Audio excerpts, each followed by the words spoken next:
ప్రభు అయిన రక్షకుడైనటువంటి యేసుక్రీస్తు వారి పేరిట మీ అందరికీ నాకు శుభాభి నిండు వందనాలు తెలియజేస్తూ ఉంటున్నాను.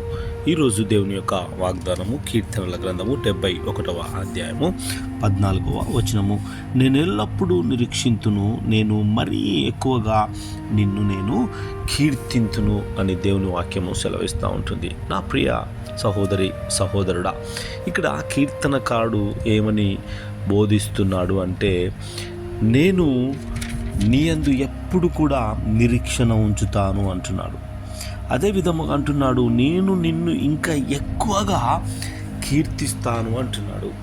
పై వచనాలు కనుక మనం చూసుకున్నట్టయితే తనకెంతో అపాయము పొంచి ఉంటున్నది, బాధలు చుట్టుముట్టి ఉంటున్నాయి.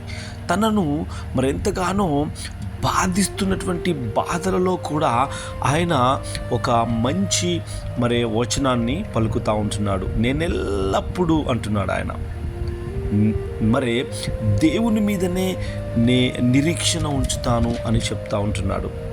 అదే విధముగా నాకు ఎన్ని బాధలున్నా, ఎన్ని ఇరుకులున్నా, ఎన్ని ఇబ్బందులున్నా నిన్ను ఎక్కువగా కీర్తిస్తాను అంటున్నాడు. దేవునికి స్తోత్రం. నా ప్రియ సహోదరి సహోదరుడా, ఈ వాక్యాన్ని కనుక నువ్వు జాగ్రత్తగా గమనించినట్టయితే దేవుడు నీతో కూడా మాట్లాడుతూ ఉంటున్నాడు. నీ ఉన్న పరిస్థితి అది ఎంత భయంకరమైనది కావచ్చును, ఎంతోమంది శత్రువులు నీ యొక్క చుట్టుముట్టి ఉండవచ్చును, నీ అనారోగ్యము కానీ, మీ యొక్క ఆర్థిక పరిస్థితులు కానీ, ఎలాంటి విధమైనటువంటి క్రియలు కార్యాలు కూడా నిన్ను చుట్టుముట్టి ఉండవచ్చును. కానీ నువ్వు కూడా దేవుని యందు ఎప్పుడు నిరీక్షణ కలిగిన వాడవై ఉండాలి.